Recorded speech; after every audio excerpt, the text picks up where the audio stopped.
कानून के हाथ बड़े लंबे होते हैं। आ पिक्चरना डायलॉगने सूरत क्राइम ब्रांचे यथार्थ ठेरव्यो छे। लिंबायत विस्तारमां मारामारीना केसमां नास्तो फरतो एक आरोपी एक ચોક્કસ मानव बातमीना आधारे के जे मुंबई, महाराष्ट्र અને રાજસ્થાન સહિત જેવા રાજ્યોમાં ફરતો હતો તેને જેલના સળિયા પાછળ ધકેલી દીધો છે। આખરે ગુનો કર્યા પછી આરોપી ક્યાં અને કેવી રીતે ભાગતો હતો જોઈએ આ ખાસ અહેવાલમાં।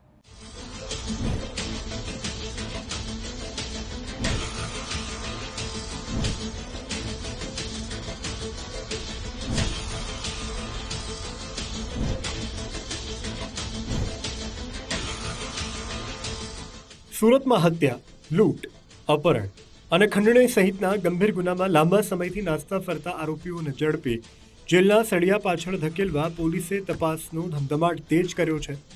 સુરત ક્રાઇમ બ્રાન્ચે 1-2 દાયકા બાદ ફરાર કેટલાક આરોપીઓને ઝડપી પાડવામાં સફળતા મળી છે। પીવાનું પાણી ભરવાના મુદ્દે ફરિયાદી અને આરોપી એમ બે પક્ષકારો વચ્ચે ઉગ્ર બોલાચાલી થઈ હતી। વર્ષ 1995માં કેટલાક લોકો સાથે મારામારી કરી અને ભાગી ગયેલા આરોપી વિરુદ્ધ લિંબાયત પોલીસ સ્ટેશનમાં ગુનો દાખલ કરાયો હતો। આ મારામારી કેસના આરોપી 50 વર્ષના સંતરામસિંહ રામ દબારસિંહ યાદવની ધરપકડ કરવામાં આવી, જે નવી મુંબઈના તલોજા પોલીસ સ્ટેશન વિસ્તારમાં આવેલી MIDCની એક કંપનીમાં છેલ્લા 3 વર્ષથી નોકરી કરતો હતો। આરોપી સંતરામસિંહ યાદવ મૂળ બિહારના ભોજપુર જિલ્લાના ઇકોના ગામનો રહેવાસી છે। આ ફરાર આરોપી વિરુદ્ધ કોર્ટ દ્વારા CRPC કલમ 70 હેઠળ વોરંટ પણ જાહેર કરવામાં આવ્યું હતું।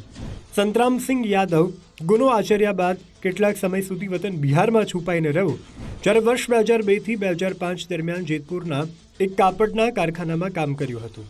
આરોપી સંતરામસિંહ યાદવ વારંવાર કામ અને રહેઠાણનું સ્થળ પણ બદલતો હતો।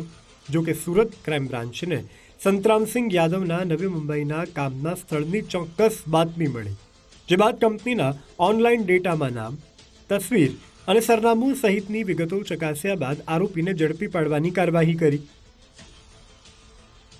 પાછલા 31 વર્ષથી પોલીસથી બચતો આરોપી સામાન્ય નોકરી કરીને જિંદગી પસાર કરી રહ્યો હતો।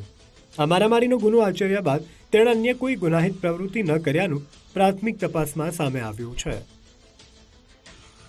સુરત શહેર ક્રાઇમ બ્રાન્ચ દ્વારા વોન્ટેડ આરોપી પકડવા બાબતની ડ્રાઈવમાં સુરત શહેર ક્રાઇમ બ્રાન્ચની આર્મ્સ સ્કોડ દ્વારા એક આરોપી 31 વર્ષથી વોન્ટેડ ચાલતો હતો, જેનું નામ છે સંતરામસિંહ રામદબરસિંહ યાદવ, જે મૂળ રહેવાસી છે અગિયો ભોજપુર બિહાર, જે હાલ તલોજા મુંબઈ નવી મુંબઈ ખાતે રહેતો હતો, જે લિંબાયત પોલીસ સ્ટેશનની અંદર 1995ની સાલમાં 323-325 ગુનાના કામે છેલ્લા 31 વર્ષથી વોન્ટેડ ચાલતો હતો। એ આરોપીને પકડી પાડવામાં આવેલ છે। સુરત શહેર ક્રાઇમ બ્રાન્ચની ટીમ તલોજા નવી મુંબઈ ખાતે જઈ અને આરોપીને ધરપકડ કરેલ છે। 1995માં થયેલી મારામારીમાં આરોપીએ પોતાના સાગરીત સાથે મળી અને લાકડીઓથી ફટકારતા ફરિયાદીની સાથે એક સાક્ષીને માથાના ભાગે ગંભીર ઈજા થઈ હતી। સુરત ક્રાઇમ બ્રાન્ચના જવાનો આરોપીને ઝડપી પાડવા અનેક વખત ભોજપુરના ઇકોના ગામ સુધી પહોંચ્યા, પરંતુ દર વખતે આરોપી સંતરામસિંહ યાદવ પોલીસના હાથમાંથી છટકી જવામાં સફળ રહ્યો।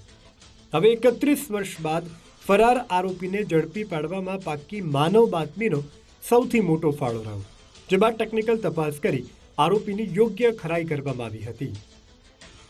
ફરિયાદી અને શાહેદોને મજકૂર આરોપી અને એની સાથેના સહતોમતદારોએ હથિયારો વડે ગંભીર પ્રકારની ઈજાઓ પહોંચાડેલી હતી અને છેલ્લા 31 વર્ષથી પોતાની હાજરી છુપાવવા માટે અલગ અલગ જગ્યાએ રહેતો હતો।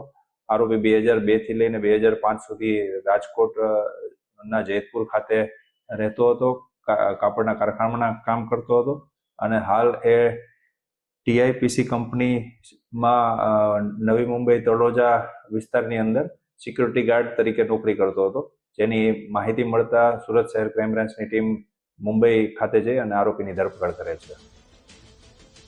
સુરત ક્રાઇમ બ્રાન્ચના વરિષ્ઠ અધિકારીઓની સીધી દેખરેખ હેઠળ લાંબા સમયથી નાસ્તા ફરતા કેટલાક આરોપીઓને ઝડપી પાડવામાં પોલીસને સફળતા મળી રહી છે।